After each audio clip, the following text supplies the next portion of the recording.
Hello and welcome to another episode of Down to Disness, a monthly series where I pick a Disney animated movie and talk about its history and its impact on pop culture. This month's movie is 1989's The Little Mermaid, one movie that you guys have been begging me to do. Merry Christmas. A brief history lesson on Disney animation before we begin on The Little Mermaid. There are currently 7 eras of Disney animation. The first is referred to as the Golden Age, starting with Snow White and the Seven Dwarfs and ending with Bambi. The second is the Wartime era, starting with Saludos Amigos and ending with the adventures of Ichabod and Mr. Toad. The third is the Silver era, starting with Cinderella and ending with The Jungle Book. The fourth is the Bronze Age, starting with the Aristocats and ending with Oliver and Company. The fifth and probably most famous era of Disney animation is the Disney Renaissance. The Disney Renaissance started with The Little Mermaid and ended with Tarzan. After that comes the Post-Renaissance era and then the Revival era, which is what we are currently in today. The Disney Renaissance is aptly named because it was the time in animation history where animated movies became popular again. And I bring this up because The Little Mermaid not only started the Disney Renaissance, but probably the repopularization of animated movies altogether. Disney animation had not had a hit since 1977's The Rescuers. Little Mermaid sparked the revitalization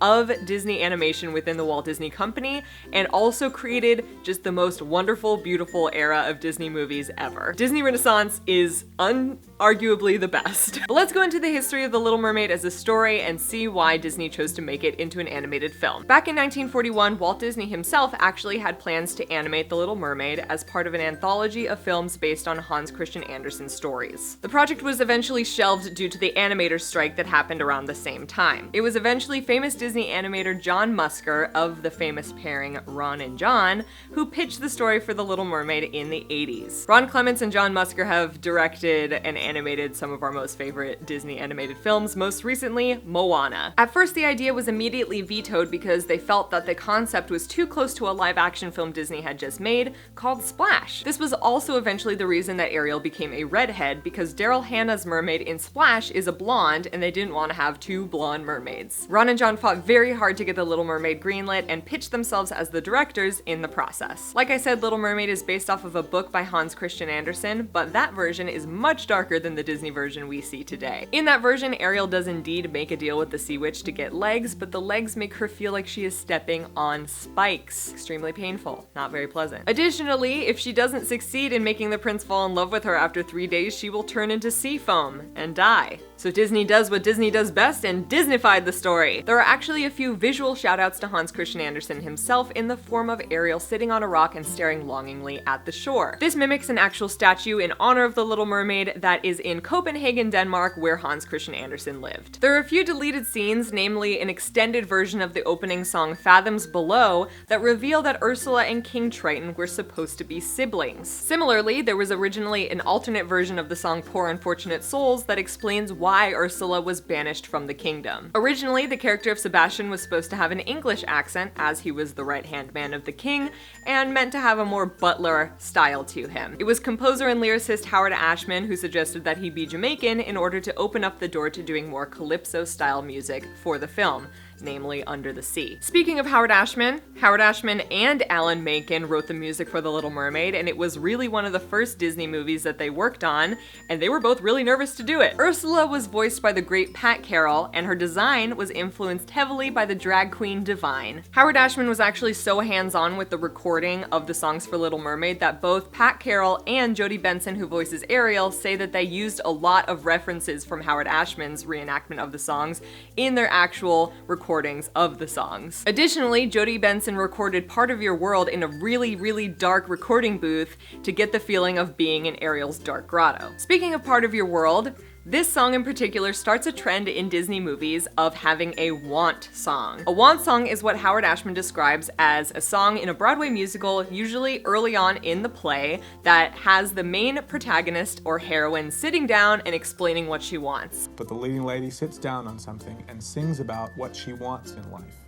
And the audience falls in love with her and then roots for her to get it for the rest of the night. This continued on in like every Disney Renaissance movie after it. It happens in Mulan with Reflection, it happens in Pocahontas with Just Around the River Bend, and it happens in Beauty and the Beast with the song Belle. Horrifyingly enough, Jeffrey Katzenberg, who was chairman of the Walt Disney Company at the time, tried to cut Part of Your World from the production. He felt that the sequence was boring and would go over kids' heads, and it didn't help that at an early screening of the movie, kids were were totally not paying attention during Part of Your World. Very famous Disney legend and Disney animator Glenn Keane, who had previously asked specifically to be allowed to animate the Part of Your World sequence, fought Katzenberg on including the song in the movie. They redid a lot of the sequence, made the animation a little bit more engaging, and made it work to the point that Katzenberg agreed to let it remain in the film. And honestly, thank goodness. Part of Your World is one of the staples of Disney music, and it is one of the most famous moments of Disney animation history to this day. Can you imagine it not having been in the film?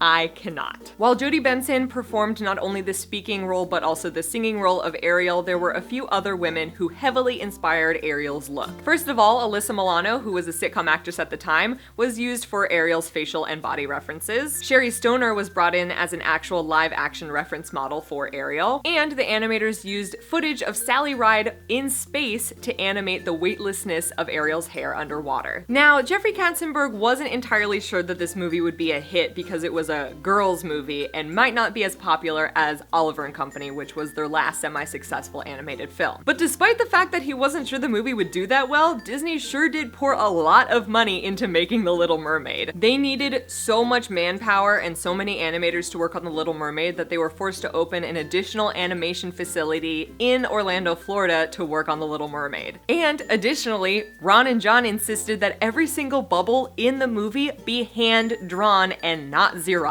This required Disney to siphon off a lot of the specifically bubble-related animation work to Pacific Rim Productions in Beijing, China. So that's now 3 different time zones of animation teams working on The Little Mermaid at one time. Any animated movie that takes place underwater is going to be a million times more difficult to animate than a movie that takes place on land. In my Pinocchio episode of Down to Disness, I talk about how crazy it was that Disney was able to animate realistic water in the 1940s. Indeed, it was so impressive that when they were making The Little Mermaid, they went back and studied the water scenes with Monstro to animate the Ursula scenes at the end of the film, where she is swirling the water around and causing chaos in the ocean. Some other fun facts that I thought were super interesting include that this was the first fairy tale movie Disney had made since Sleeping Beauty. Little Mermaid was also the first Disney movie to receive an Academy Award since Bedknobs and Broomsticks in 1971, although other movies had certainly been nominated. Sebastian's fanfare music when he is entering the concert at the beginning of the movie was performed by none other than Alan Menken on kazoo. Eric's maid at the palace can be seen wearing the exact same outfit as Cinderella when she is doing her housework in her movie. The actual name of the creature that Ursula is a cicalia, which means she is half human and half octopus.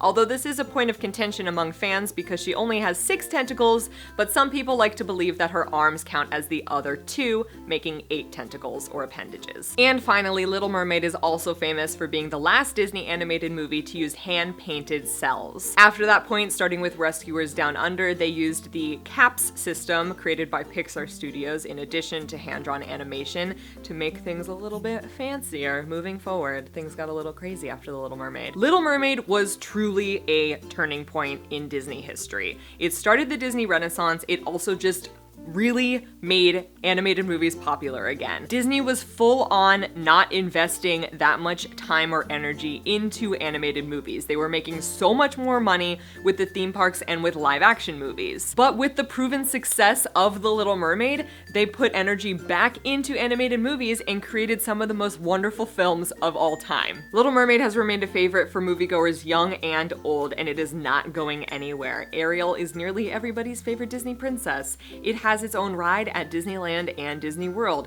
It has meet and greet characters. It has a sequel and a prequel. It has a Broadway show, and it has a live action adaptation coming in years to come. As someone who's not even that big of a fan of The Little Mermaid, I deeply appreciate what it did for Disney animation. In my research for this episode, I rewatched one of my favorite documentaries, Waking Sleeping Beauty, and if you haven't seen it, I highly, highly recommend that you see it. It's available on iTunes, you can probably find it elsewhere online, and it covers this span of time starting from Oliver & Company and Great Mouse Detective all the way through the end of the Disney Renaissance, and really paints an accurate and interesting picture of what Disney animation was like in those eras and how people like Michael Eisner and Jeffrey Katzenberg and all of the animators who worked on these movies made things change at the Walt Disney Company. It's always super overwhelming to do really important movies like The Little Mermaid, but I hope this episode was interesting and informative for those of you who have been requesting it for so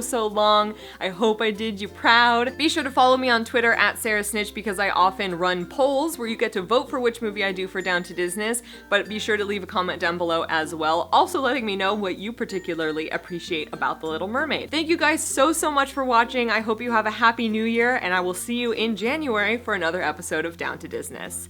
Bye!